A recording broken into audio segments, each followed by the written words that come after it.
again, and so I felt like for us this year it came at a really good time, and thought we had a real good week of work. We got a lot of work done, and then also was able to just prepare for Permian for 2 weeks basically. And so overall we felt good about the bye week and thought it was real good for us. You talk about the timing of it. I mean, last year it was the 3 playoff teams that were on the backside of the schedule, and you knew that coming into this year. And it looks like, again, at least from the standings so far, that that's Legacy at 1, Permian at 2, and then Abilene and you guys are tied for 3rd. So, it looks like those could be the playoff teams and a tough part of y'all's schedule coming up. I guess just talk about the preparation for that tough back half. Yeah, it is. It's going to be a tough stretch, but we're just going to take it one at a time. That's really all you can do is prepare and try to be the best team that you can be for each week. And so that's all we're doing. That's all we're focused on. We're focused on Odessa Permian this week, and then once that one's over, we'll focus on Lee, and once that one's over, we'll focus on Abilene. But we just try to take it 1 week at a time and be the best team that we can be each week. And so that's how we approach it, and that's how we're going to continue to do it.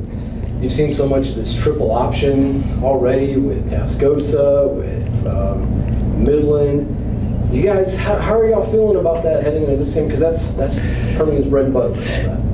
Yeah, it is, but you look at them this year and they're really a little different. I mean, traditionally they've been a flex bone triple option team, but they're kind of doing some different stuff this year. I mean, they still will run the veer and the midline and some of those principles, but they're also spreading it out a little bit more and featuring their quarterback in their passing game. They got a really good receiver, and so they're a little bit more multiple than they've been in the past. A little bit different than what we saw with Midland High and Tascosa. I mean, they still have the ability to run the veer and do those things, but they've also kind of branched out a little bit as well, and they're a little bit more multiple in their formations and a little bit more multiple in what they're trying to do in their passing game. And so, that presents unique challenges as well. So, but we feel like last week against Midland High, or 2 weeks ago against Midland High, our defense took a real positive step. I think we played better. We moved a few kids around. We moved Ty Casey up to high safety, and we felt like that helped. Moved Sutton out to strong safety, and so doing some of those things we felt like helped us. And so now we're just trying to build on that momentum and keep it going and keep playing solid defense. You look at, and kind of stems off Manny's question and defense, but Rodney Hall, their quarterback, is kind of the guy that makes it happen. And it seems like if you're able to bottle him up, that there's a good chance that you're going to come away with the win. It looks like Tascosa did that. It looked like Abilene High did that as well. And then the games that have been close, if you're able to limit his rushing, take him out of the game. Is that kind of the philosophy and the approach this week? Yeah, I mean, there's no doubt about it. He's a good player, and they try to feature him in the run game and the passing game. So yeah, I mean, anytime you play an offense like this, you gotta limit the quarterback, and you can't let the quarterback beat you. And so obviously, we have prepared that way, and we know that he's a really good player, and our kids are aware of that as well. And so we got to be disciplined and handle our assignments, and if we do that, then hopefully everything will take care of itself. Obviously don't want to get into the nuts and bolts of last week and any of that, but the win against Midland, what happened? How much is there a rejuvenated feeling, of some sorts, kind of heading into the final stretch of the season? Yeah, I think so. I mean, I really do.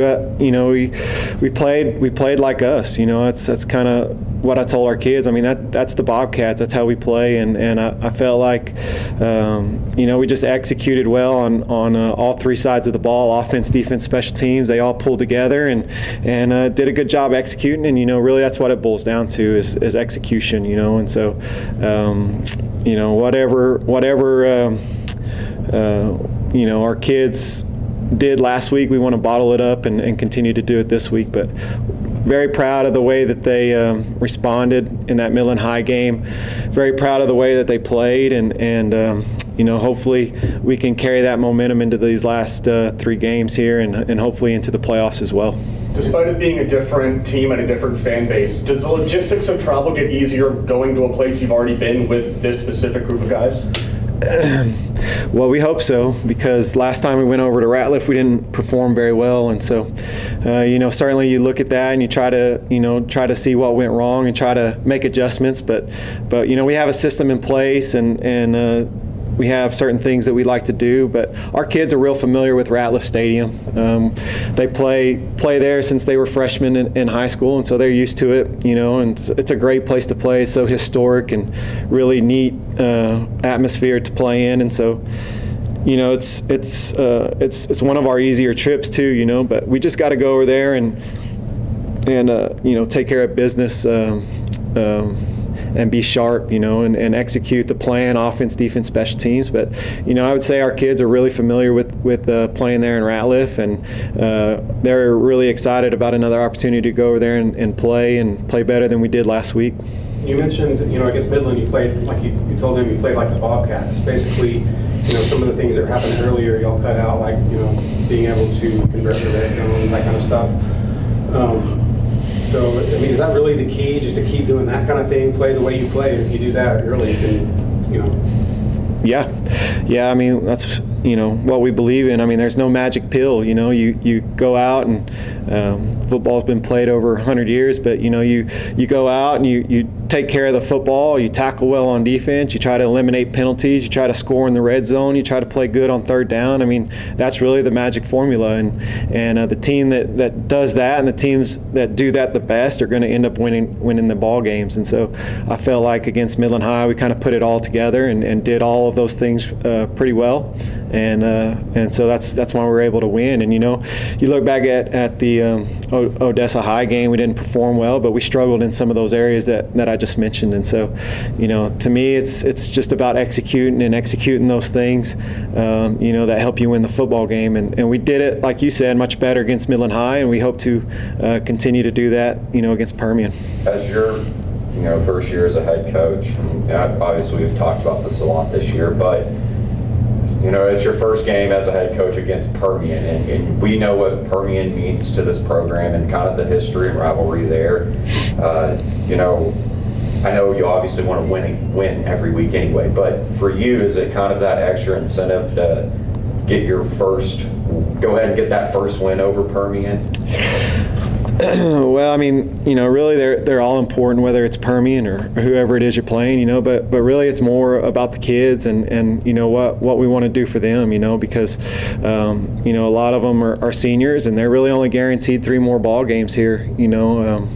Hopefully we get in the playoffs and they get more, but it goes by so fast, and we're already here week 8 of the season, and it just flown by. It goes so fast, but really we want it more for the kids than anybody. Hopefully I get the opportunity as a coach to coach a whole lot longer and to coach against Permian a whole lot longer. And so really it's about the kids and about their opportunity to go play against Permian, who's a traditional rivalry, and it's they know the importance of the game. We've talked about it, and anytime you grow up here in San Angelo, you understand the importance of playing against Odessa Permian. So I think they're excited about it. Obviously Permian has a really good football team, and so we're excited to go over there and have an opportunity to play those guys. Is there anything special about this matchup to you?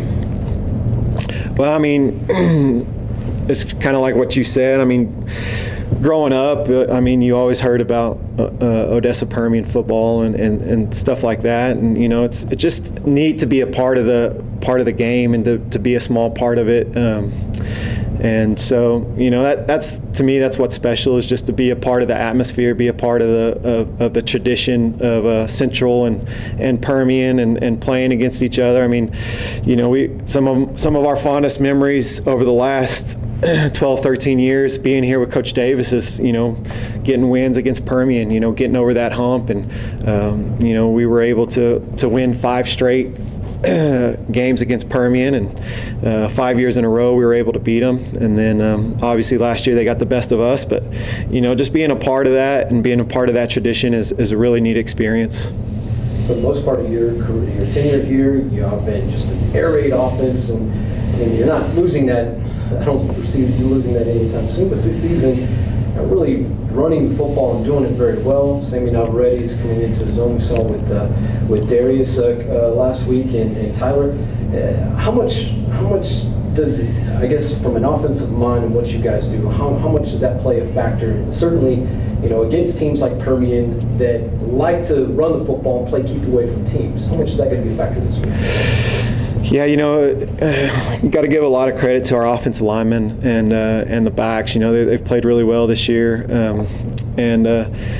for us, it gives our defense an opportunity to rest a little bit when you're controlling the ball on offense and some different things like that. But those guys have done a good job. But Permian and has done a good job this year of possessing the ball, and they huddle up, and so they use a lot of the play clock and different things like that. But really, it boils down to when we get the opportunity and we get the ball, we've got to go score points. And so we know that we're not going to get as many opportunities playing against Permian or a traditional run team as we might against other teams that throw the ball and play a little up tempo type offense. So we know that the possessions are going to be important, and when we get the opportunity offensively, we've got to make the best of each time that we have the ball.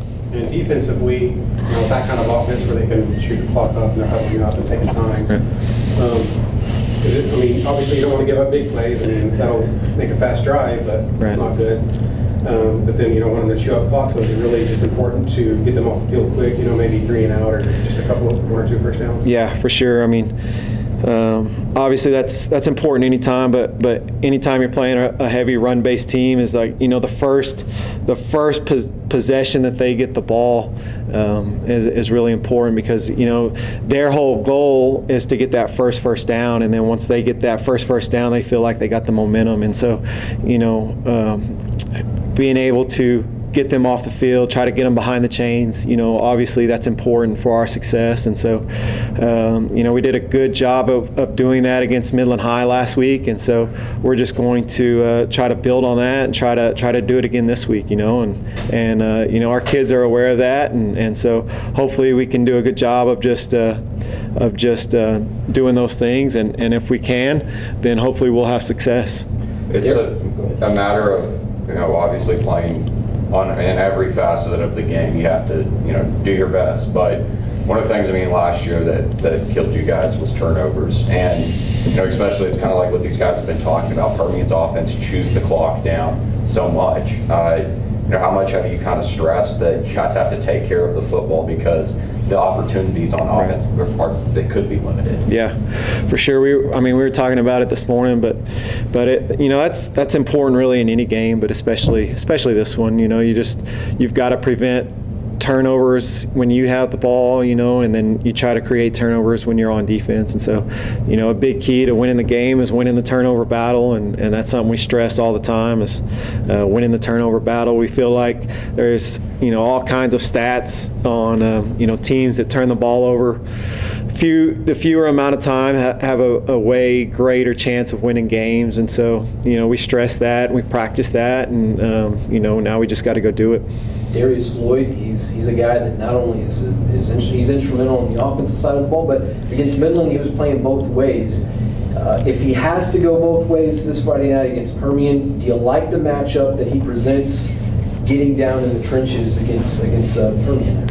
Yeah, he's done well playing both sides of the ball for us. Obviously Permian is big up front. The Sewell kid, 6'5", 300. Recruited by every Division I school, I think, in the nation. Obviously, a really good player for them, and they have other people up front playing well, and they have all have good size. But Darius is a strong kid, and he's got some good quickness, and kind of has a knack for the football, and so he's able to kind of get off some blocks, defeat blocks, and get to the ball.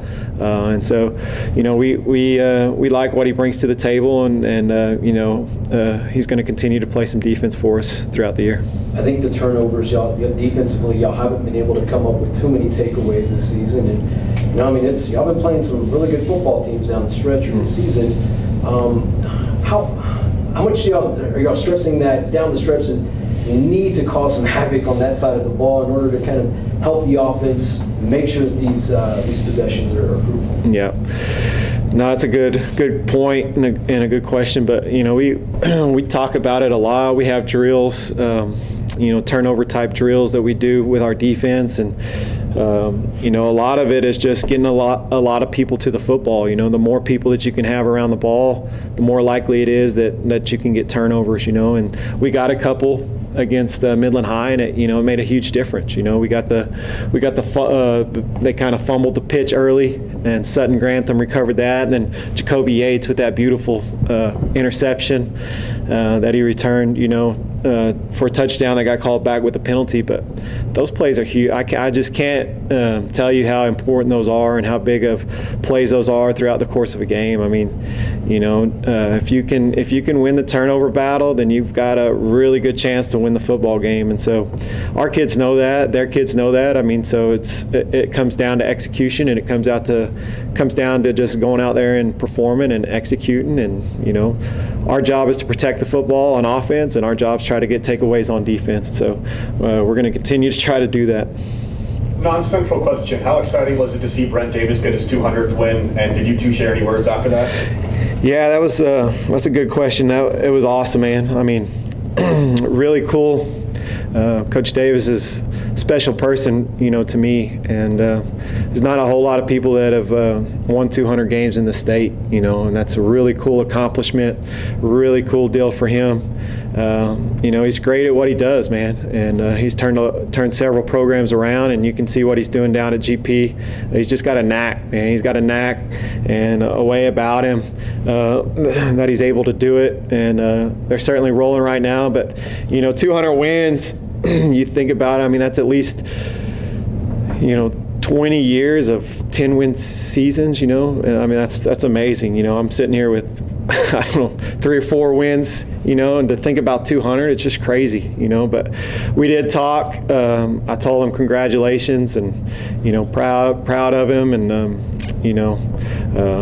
special deal for him, and the cool thing was that I was with him for over 100 of those wins. He had 95 here, and then I was with him for 4 years in Alice, and I'm not real sure off the top of my head how many he had there, but it was several there in those 4 years. So, but I, certainly proud of him, certainly proud of his accomplishments, and he means the world to me as far as being a mentor and somebody that I can lean on and call anytime I need something. And so that's a neat deal for him, and I'm sure he'll get plenty more.